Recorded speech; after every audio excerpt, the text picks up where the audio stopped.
नमस्कार, मैं हूं नितिन धीमान लेके हाजिर हूं न्यूज़ हिमाचल। हिमाचल सरकार ने पिछले कुछ सालों में जितने निर्णय नहीं लिए उतने शायद वापस लिए हैं। एक लंबी चौड़ी फहरिस्त है। एक ताज़ा मामला अभी कल का ही सामने आया है।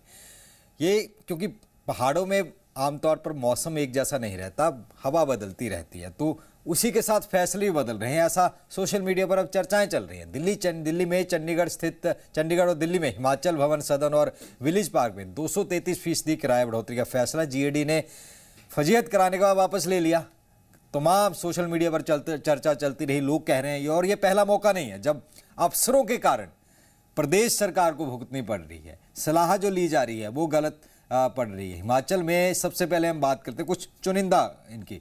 समोसा कांड हो जाए, टॉयलेट टैक्स की बात कर लें, सीएम के डिनर में जंगली मुर्गे की बात कर लें।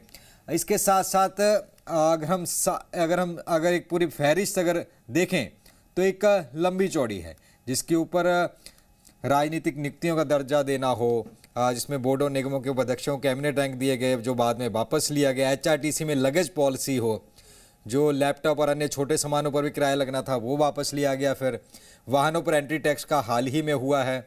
इसके साथ साथ अधिकारियों के वेतन में देरी कटौती का जो फैसला था अप्रैल 2026 का, उसमें भी बाद में कह सकते हैं कि वापस लिया गया। कर्मचारी नाराज हो गए थे। और कल का मामला सरकारी गेस्ट हाउस का, तो एक पूरे देश में ये मामला गया है। और इसके साथ साथ अगर हम देखें तो यहाँ अगर यही वजह है कि डिप्टी सीएम मुकेश अग्निहोत्री अफसरों को रात के अंधेरे में निपट लेने की सीएम सुक्खू को नसीहत भी दे चुके हैं। पीडब्ल्यूडी मंत्री विक्रमादित्य भी यूपी बिहार के अफसरों को शासक न बनने की चेतावनी दे चुके हैं। इसी वजह से विपक्ष भी लगातार सुक्खू सरकार पर हमलावर हो रहा है। कुछ भी ऐसा करो जिससे गरीब आदमी को सुई चुभे। जब सुई चुभेगी फिर वो वापस लेंगे, पर हर चीज वापस नहीं लेते। और कहने की बात होती है, एंट्री टैक्स वापस लेने की बात की नहीं की। 170 रुपए का कुछ थोड़ा कम किया, फिर वैसे किया। ये हिट एंड ट्रायल पर चलने वाली सरकार है। यानी ऐसी सरकार जो जनता के ऊपर हिट एंड ट्रायल करती है, अब ज्यादा दिन की नहीं है। They are to go. तो लगातार अब विरोधी पक्ष राजीव बिंदल को हम सुन रहे थे, और बाकी भी कई नेता जो है इस वक्त विरोधी धर के वो इसके ऊपर सवाल उठा रहे हैं। इसी पर विचार चर्चा करेंगे। हमारे साथ कई हमारे खास मेहमान जुड़ रहे हैं। भूषण रोहटा जो है हिमाचल कांग्रेस से जुड़ेंगे, और भाजपा से हमारे साथ सुशील कड़शैली जुड़ रहे हैं, और प्रदेश महामंत्री हैं बीजेपी के राकेश चमन आजटा आम आदमी पार्टी से जुड़ रहे हैं। और इसी के ऊपर विचार चर्चा तमाम इसके ऊपर की जाएगी। और इसके साथ साथ अगर हम बात करें तो कई सवाल भी हम इस विचार चर्चा में पूछेंगे कि जिस तरीके से क्यों यू टर्न लिए जा रहे हैं जब विरोध हो रहा है, और क्या लोगों के आगे सरकार इतनी ज़्यादा, अगर देखें कि जब सरकार के ऊपर प्रेशर पड़ता है तभी वापस क्यों लिए जा रहे हैं, और ख़ास करके ऐसा क्यों किया जा रहा है कि बिना सोचे समझे फैसले लिए जा रहे हैं, जिससे सरकार की किरकिरी, अफसरशाही क्या हावी होती जा रही है, ये इसमें देखा जा रहा है। तो हमारे साथ तमाम लीडर जुड़ चुके हैं। सबसे पहले भूषण रोहटा जी, उनके बाद चलेंगे। भूषण जी, जिस तरीके से अब एक और कल ही हम चर्चा कर रहे थे, आज एक वापस ले लिया गया है ये फैसला आपकी तरफ से, तो भूषण जी के साथ हमारा संपर्क फिलहाल नहीं हो पा रहा है। हमारे साथ इस वक्त सुशील कड़शोली भी जुड़े हुए हैं। अगर हम देखें तो प्रदेश महामंत्री हैं बीजेपी के। राकेश चमन आजटा भी जुड़े हैं। भूषण भी हमारे साथ जुड़े। भूषण जी, जिस तरीके से बार बार बयान वापस होना, क्या लगता है अफसरशाही हावी है, या ऐसी सलाह क्यों दी जा रही है कि सरकार का हुआ कुछ नहीं लेकिन नेगेटिविटी अलग से आगे इस तमाम सोशल मीडिया पर चर्चा होती रही, क्या कहेंगे? देखिए, इसमें मैं समझता हूं कि जैसे अभी बिंदल जी ने भी कहा कि जो सरकार है ये उन्होंने इसको हिट एंड ट्रायल वाली जैसी बात कही। मुझे लगता है कि उसमें इस तरह की चीजें नहीं है, कि बेहतर है वो फैसले लेना, बेहतर है कि जो चंद पलों में जाके ले जाए उनको करेक्ट किया जाए। जहाँ पे कोई भी अगर आपको किसी भी तरह की जो एक कमजोरी नजर आती है, और उसमें देखिए इसमें कोई टेक्निकलिटीज है जिसको अभी इसको ठीक किया जाएगा, और जो पोर्टल हो गया उसको भी जाके अपडेट किया जाएगा।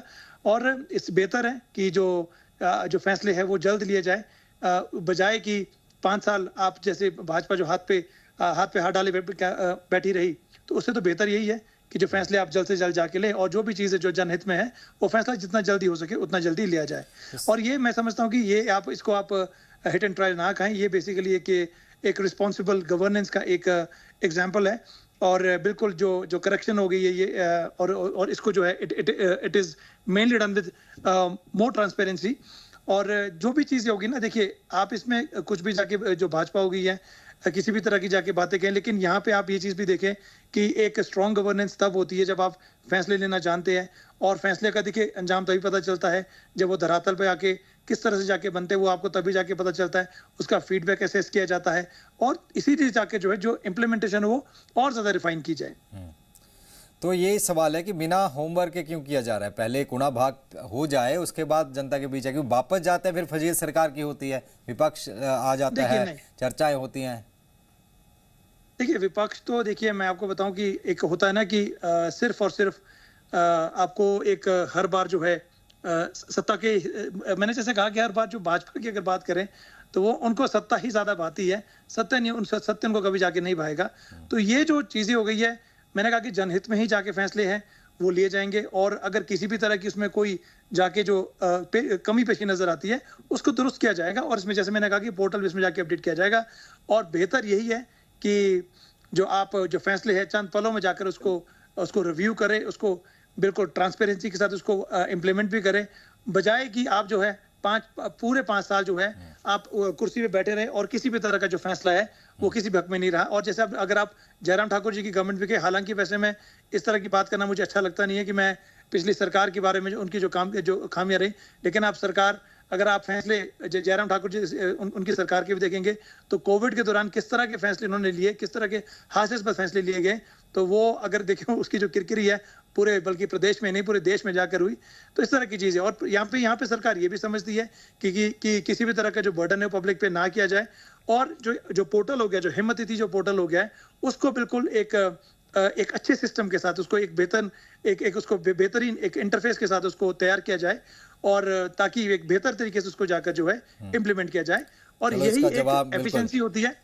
और मैं चाहता हूँ कि इसको किसी भी तरह कंफ्यूजन के तौर पे ना लिया जाए। आरोपों पे जवाब जरूर लेंगे। हमारे साथ सुशील भी बने हुए, राकेश भी बने हुए हैं। फिलहाल कुछ लोगों से हमने बात करने की कोशिश की थी, लोगों का क्या कहना है इस पूरे मसले पर, पहले वो सुना देते हैं। ये जो जन विरोधी सरकार है ये यू टर्न की सरकार है, पहले फैसले लेती है उसे वापस ले लेती है। मीडिया के माध्यम से, विशेष तौर पर जी मीडिया के माध्यम से कल जिस प्रकार से पूरे प्रदेश भर में ये खबर फैली और इसका भारी विरोध हुआ और इस सरकार को ये फैसला वापस लेना पड़ा, ये इस सरकार की आदत है। ये जन विरोधी सरकार है। ये सिर्फ एक ये फैसला नहीं, अनेकों ऐसे फैसले हैं जो सरकार ने जनता के विरोध में किए हैं। वैसे तो ये सरकार जो है यू टर्न के लिए जो है मशहूर है, कभी टॉयलेट टैक्स लगाती है और उस पर यू टर्न ले जाती है। अब तो सिर्फ वायु पे टैक्स लगाना था, यू टर्न रह गया, बाकी सब डिसीजन ले चुकी है। जल, वायु, भूमि और अब कमरों पर भी जो है वो टैक्स और वृद्धि के बाद यू टर्न वाली सरकार जो है ये कांग्रेस बन के बैठ गई है।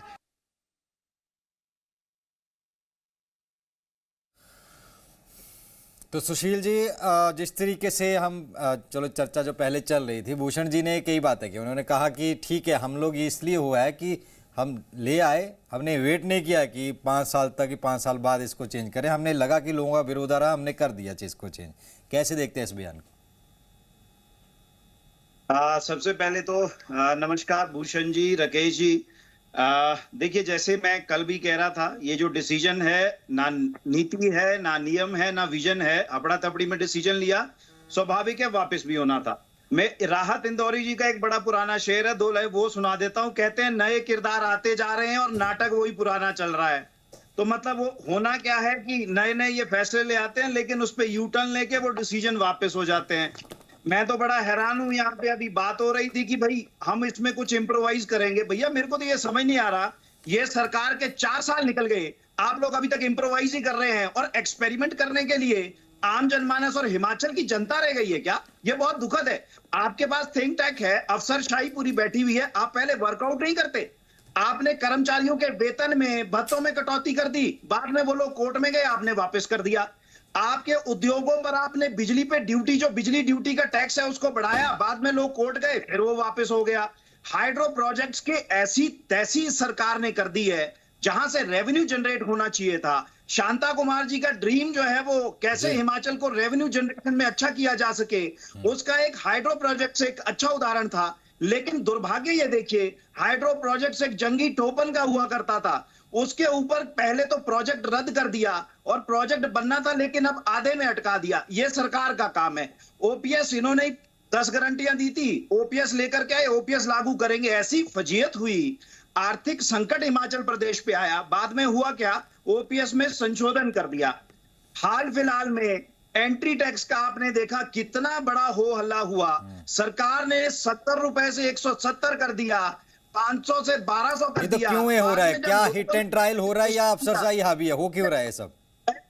कह रहा हूं ये हिट एंड ट्रायल है, अफसरशाही को खुश करने का काम है। क्योंकि पिछले कल भी जो डिसीजन इन्होंने कमरों पर लिया है उसमें अफसरों के लिए वो कमरे 1200 में रहते और जो आम जनता है उनको 4000 में वो कमरे मिल रहे। बिल्कुल। राकेश चमन आष्टा भी हमारे साथ जुड़े, उनको भी चर्चा में जोड़ लेते हैं। राकेश जी, जिस तरीके से आपने, बिल्कुल सुरेश जी उनको भी जोड़ लेते हैं जी। राकेश जी, जिस तरीके से, जी बोलिए, खत्म कर लीजिए। जी जी। एक इन्होंने हाल फिलहाल में एक बहुत ही, मैं बता रहा हूं आपको डिसीजन कैसी है गवर्नमेंट लेती है। इन्होंने डिसीजन क्या लिया, स्कूलों में हम जादू के शो कराएंगे। मतलब ये हास्यास्पद डिसीजन है। कहते हैं हम उससे रेवेन्यू कलेक्ट करेंगे। क्या हुआ, फजीयत हुई उस डिसीजन की। उसके बाद उस डिसीजन के इन्होंने वापस कर लिया। वो जादू ये केवल और केवल हिमाचल प्रदेश में आज की समय में मित्रों के लिए ये सरकार काम कर रही है। ये बिल्कुल, मैं आऊंगा, पहले एक बार राकेश जी को जोड़ लेते हैं। भूषण जी, मैं आऊंगा आपके। राकेश जी, आपने तमाम चर्चा सुनी, क्या मजबूरी क्या है? क्या खजाना सच में खाली है, रेवेन्यू बढ़ाना है सरकार को, या जैसे पहले भी कहा जा चुका है कि बाहर के जो आईएएस आईपीएस है वो नहीं समझ पा रहे हैं? विक्रमादित्य जो कह रहे थे, मुकेश अग्निहोत्री कह रहे थे अफसरशाही, उनको सिखा देंगे तमाम चीजें।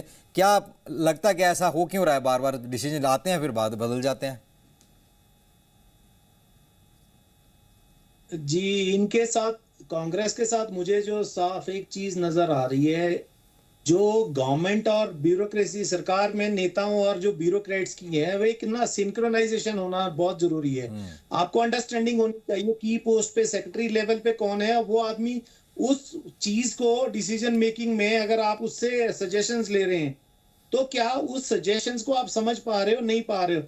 बट ये तो ब्लंडर्स हैं, ये डिसीजन नहीं है, ये ब्लंडर्स है। 1200 वाला रूम आप सीधा 4000 रुपए पे ले जा रहे हो।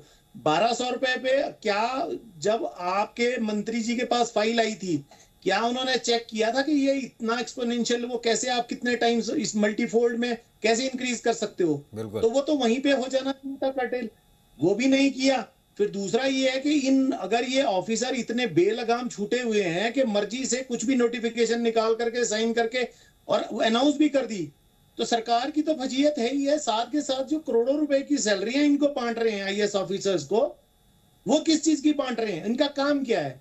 नेताओं में हो सकता है, देखिए सारे के सारे जो पॉलिटिक्स में आते हैं, ऐसा नहीं है वो डिफरेंट बैकग्राउंड से आते हैं, वो एक्सपर्ट हर एक चीज के नहीं हो सकते हैं। आप एक चीज के हो सकते हैं, मैं एक चीज का हो सकता हूं, या जैसे भाजपा के हमारे साथी हैं वो किसी और चीज के। बट वही काम होता है कि जब आप किसी एक्सपर्ट को उसमें ला करके, या फाइनेंस में जो आपके रेवेन्यू सेक्रेटरीज हैं या फाइनेंस मिनिस्टर जिनके पास, मुख्यमंत्री जी के पास चार्ज था, उनको तो कम से कम ये चीज चेक करवानी चाहिए थी। उनको तो ये पूछना चाहिए था भैया 10% आप ग्रोथ ले लो, 20% इंक्रीज कर लो, रेवेन्यू कितना आएगा, और शाम को फिर आप डिसीजन वापस ले जाते हो। एंट्री टैक्स का मामला आप देख लीजिए, फिर से वही स्थिति कि आप 70 रुपए की जगह सीधा 170 रुपया, कोई सेंस भी बनती है, कोई इसको डाइजेस्ट कर पाएगा? बिल्कुल राकेश जी, जवाब ले लेते हैं। भूषण जी, आपने दोनों की बातें सुनी, कुछ कहना चाह रहे थे आप सुशील जी की बात पे, पूरा कर सकते हैं आप। जी देखिए, सबसे पहले तो मैं कहना चाहूंगा कि मैं समझता हूँ कि देखिए, जैसे कांग्रेस गवर्नमेंट को जहाँ पे भी इस्टेब्लिशमेंट्स बनी हुई है गवर्नमेंट की पार्टी की, तो मैंने वहाँ पे एक चीज देखी है कि किसी न किसी तरीके से काउंटर करने की कोशिश की जाती है, हर तरीके से। अभी जैसे आपने 2 लोगों का बयान भी इसमें जाके दिखाया, वो दोनों बीजेपी के हैं, बल्कि आपने उसमें कहा कि वो आम आदमी के, हम जाके सुन ले, तो वो दोनों बीजेपी के लोग हैं। मैंने उनको छक के देखा हुआ भी है। तो यहाँ पे मैं समझता हूँ कि इस तरह का आई डोंट नो, लेकिन खैर फिर भी अगर मैं सरकार के फैसले की बात भी करता हूँ, तो ये ना जो फैसला हो गया, वो आप इसको ऐसे ना देखें कि कोई कमजोरी नहीं है, ये जिम्मेवारी है। अगर किसी भी चीज हमने, देखिए एक मैंने जैसे कहा कि आपको बिल्कुल एक इसका जो जो एक्शन हो गया है बिल्कुल तुरंत लिया गया और हमने कोई किसी का इंतजार नहीं किया, पूरे 5 साल हमने का इंतजार नहीं किया। बल्कि जो हिम्मत तिथि वाला पोर्टल है, मैं इनसे भी भाजपा के प्रवक्ता से भी कहना चाहूंगा कि जो हिम्मत तिथि का पोर्टल है, इन्होंने इसको ट्रांसपेरेंट क्यों नहीं बनाया, उन्होंने इसको सुचारू रूप से चालू क्यों नहीं किया। तो यहाँ पे देखना कि नीति बदलना नहीं, जो नीति को बेहतर करना जरूरी है और फैसले मैं समझता हूँ कि लोगों के हित में लेने बहुत ज्यादा आवश्यक है और जनहित में लेने शुरू हुए, जनहित में जो फैसले वो लिए जाने चाहिए। अगर एक फैसले की बात करता हूँ, देखिए भाजपा की सरकार जो केंद्र सरकार होगी है, उन्होंने डीमोनेटाइजेशन का फैसला लिया। तो मैं कटचोली साहब से कहना चाहूंगा, जनाब आप देखो उसमें उस फैसले से कितनी लोगों की जाने गई, कितने लोगों की जाने की। क्या सरकार ने माफी मांगी, क्या सरकार ने किसी तरह की उस पर जाके कोई बात रखी केंद्र सरकार ने? आप खुद जाकर देखें आप उसका, बल्कि वो एक फेलियर था, गवर्नमेंट का एक बहुत बड़ा फेलियर था। इसी तौर पर अगर आप न जाने कितने जो फैसले हो गए जयराम गवर्नमेंट के जाके देखेंगे। खैर वैसे एक छीटा कसी से मैं अपनी बात किस तरह से जस्टिफाई नहीं करूंगा कि अगर जयराम सरकार ने ऐसा किया था तो हमने भी कुछ ऐसा किया, बिल्कुल नहीं। मैं सिर्फ इतना कहना चाहता हूं कि जो फैसले लिए गए हैं वो जनहित में है और मैं जनहित के फैसले जो है, अगर उसमें अगर ये चीज सामने आती है कि अगर कहीं पे अगर किसी से सुधार हो सकता है, हमें यहाँ पे पॉलिटिकल माइलेज नहीं लेनी है। ये सवाल जरूर मैं बिल्कुल ये जो आपने सवाल उठाया, क्योंकि सुशील जी विरोध के लिए विरोध क्यों करना? अगर प्रदेश सरकार वित्तीय स्थिति को ठीक करना चाह रही है, चलो उसमें 2-4 गलतियां हो गई वापस ले ली, तो फिर विरोध के लिए विरोध किया जा रहा है क्या फिर? देखिए मैं यहाँ बहुत बात स्पष्ट कर दूं, यहाँ विरोध के लिए विरोध नहीं किया जा रहा। आपने हिमाचल प्रदेश को एक्सपेरिमेंट बना करके रख दिया है, हिट एंड ट्रायल बना करके रख दिया है। ये ऐसा लग रहा है ये सरकार नहीं चल रही है, ये यू टर्न एक्सप्रेस चल रही है, हर स्टेशन पे फैसले बदल रहे हैं। ये मजाक चल रहा है क्या? आप प्रदेश को चला रहे हैं, प्रदेश के मुख्यमंत्री निर्णय नहीं ले पा रहे। इतनी फौज उनके पास अफसरों की है, इतनी फौज उनके पास अपने मित्रों की है। मैं तो मित्र कहूंगा, क्योंकि मुझे लगता है जिस क्षेत्र से मैं आता हूं 3-3, 4-4 लोग कैबिनेट रैंक वाले वहां बैठे हैं। कुछ के बाद में पद वापस ले लिए गए। ऐसे तो डिसीजन गवर्नमेंट ले रही है। उसका इनका आर्थिक बोझ जो ये इन्होंने लाद दिया, ये इसका बोझ आम आदमी पर पड़ रहा है। मैं ये कह रहा हूं। दूसरा, मैं ये बहुत स्पष्ट कह रहा हूं कि ये स्थिति उत्पन्न क्यों हुई, मैं उस पर बात कर रहा हूं। सरकार के फैसलों में भारी अस्थिरता है, बहुत अस्थिरता है। मैं कह रहा हूं, अभी यहां भूषण जी ने कोरोना के समय की बात कही, मैं यहां एक बात दोहरा देता हूं। लोग उस समय रोए, परिवार उस समय रोए जब कोविड के समय ऐसा दौर था जब एक आदमी अपने परिवार वालों को नहीं मिल पा रहा था।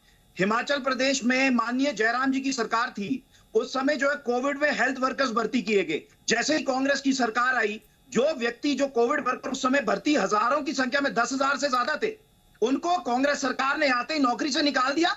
उन्होंने यहां धरना प्रदर्शन किए, वहां पे जाकर के जयराम जी और हमारे प्रदेश अध्यक्ष बिंदल जी उनको जाकर के सांत्वना देते हैं। लेकिन कांग्रेस पार्टी का एक उस समय उनको वेदना नजर नहीं आई। उन लोगों के जो है बच्चे बेघर हो गए, जिनके माँ बाप वहां नौकरी करके उनको नौकरी व्यवसाय में रोजगार मिला था, उन हेल्थ वर्कर्स को आपने हटा करके साइड कर दिया। आज पेंशनर जो है भारी तादाद में कम से कम दिला दीजिए। हुआ क्यों? मैं सीताकशी नहीं कर रहा हूँ। ये जो डिसीजंस है गवर्नमेंट के, वो डिसीजंस जो है स्टेबल नहीं है। यहाँ पे आर्थिक जो है एक संकट है, वो सरकार के इन्हीं फैसलों से ये आर्थिक संकट हुआ है। यहाँ पे एम्प्लॉइज का सेक्शन है, उन एम्प्लॉइज के सेक्शन में बहुत असंतोष है। जहाँ पे जो डेवलपमेंट वर्क्स हैं स्लो चले हुए हैं। तो इस पे जवाब ले लेते हैं क्योंकि समय वक्त भी उतना ही हमारे पास। भूषण जी कह रहे हैं बंदे आपने निकाल दिए, सब एम्प्लॉय निकाल दिए जो रखे थे। देखिए अगर ये कुछ इस तरह की बात करें, तैयारी आपकी शून्य थी, लोगों की सिर्फ भर्ती करनी थी क्योंकि आपको जाके चुनाव आने वाले थे, तो आपको चुनाव भी जाके देखना था। तो पहले अपनी तैयारी पहले देखिए। तैयारी अगर आप कर रहे हैं, अगर किसी को रिक्रूट कर रहे तो आपको जाके सेवाएं, और अगर इसमें जाके बात करो नौकरी के नाम पर नौकरी, एक मिनट मैम आप मुझे बोलने दीजिए। अब देखिए सुशील जी जवाब आने दीजिए, आप मुझे बोलने दीजिए।